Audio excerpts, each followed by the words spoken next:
Matthew 24, verses 1 to 51. Jesus went out from the temple and was going on his way. His disciples came to him to show him the buildings of the temple, but he answered them, "You see all of these things, don't you? Most certainly I tell you, there will not be left here one stone on another that will not be thrown down." As he sat on the Mount of Olives, the disciples came to him privately, saying, "Tell us, when will these things be? What is the sign of your coming and of the end of the age?" Jesus answered them, "Be careful that no one leads you astray. For many will come in my name, saying, 'I am the Christ,' and will lead many astray. You will hear of wars and rumors of wars. See that you aren't troubled, for all this must happen, but the end is not yet. For nation will rise against nation, and kingdom against kingdom, and there will be famines, plagues, and earthquakes in various places. But all these things are the beginning of birth pains. Then they will deliver you up to oppression and will kill you. You will be hated by all of the nations for my name's sake. Then many will stumble and will deliver up one another and will hate one another. Many false prophets will arise and will lead many astray. Because iniquity will be multiplied, the love of many will grow cold. But he who endures to the end, the same will be saved. This good news of the kingdom will be preached in the whole world for a testimony to all the nations, and then the end will come. When, therefore, you see the abomination of desolation, which was spoken of through Daniel the prophet, standing in the holy place, let the reader understand, then let those who are in Judea flee to the mountains. Let him who is on the housetop not go down to take out the things that are in his house. Let him who is in the field not return back to get his clothes.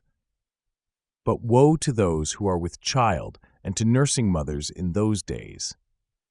Pray that your flight will not be in the winter, nor on a Sabbath, for then there will be great oppression, such as has not been from the beginning of the world until now, no, nor ever will be.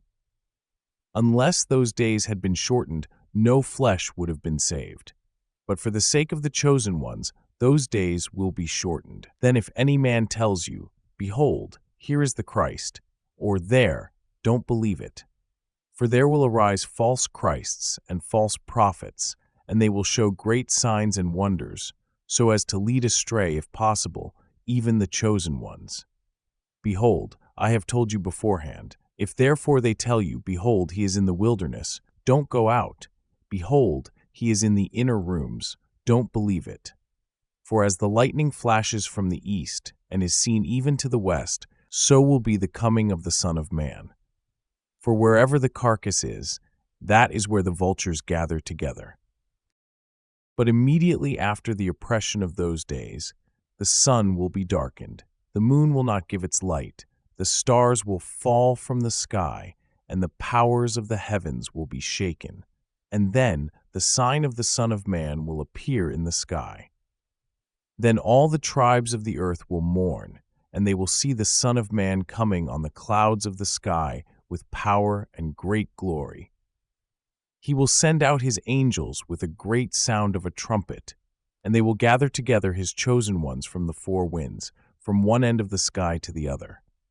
Now from the fig tree learn this parable. When its branch has now become tender and produces its leaves, you know that the summer is near. Even so you also, when you see all these things, know that it is near, even at the doors. Most certainly I tell you, this generation will not pass away until all these things are accomplished. Heaven and earth will pass away, but my words will not pass away. But no one knows of that day and hour, not even the angels of heaven, but my Father only. As the days of Noah were, so will be the coming of the Son of Man. For as in those days which were before the flood they were eating and drinking, marrying and giving in marriage, until the day that Noah entered into the ship, and they didn't know until the flood came and took them all away, so will be the coming of the Son of Man.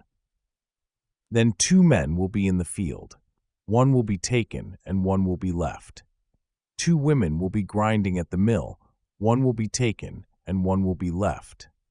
Watch therefore, for you don't know in what hour your Lord comes. But know this, that if the master of the house had known in what watch of the night the thief was coming, he would have watched, and would not have allowed his house to be broken into. Therefore also be ready, for in an hour that you don't expect, the Son of Man will come. Who then is the faithful and wise servant, whom his Lord has set over his household, to give them their food in due season? Blessed is that servant whom his Lord finds doing so when he comes. Most certainly I tell you that he will set him over all that he has. But if that evil servant should say in his heart, "My Lord is delaying his coming," and begins to beat his fellow servants and eat and drink with the drunkards, the Lord of that servant will come in a day when he doesn't expect it, and in an hour when he doesn't know it, and will cut him in pieces and appoint his portion with the hypocrites. That is where the weeping and grinding of teeth will be.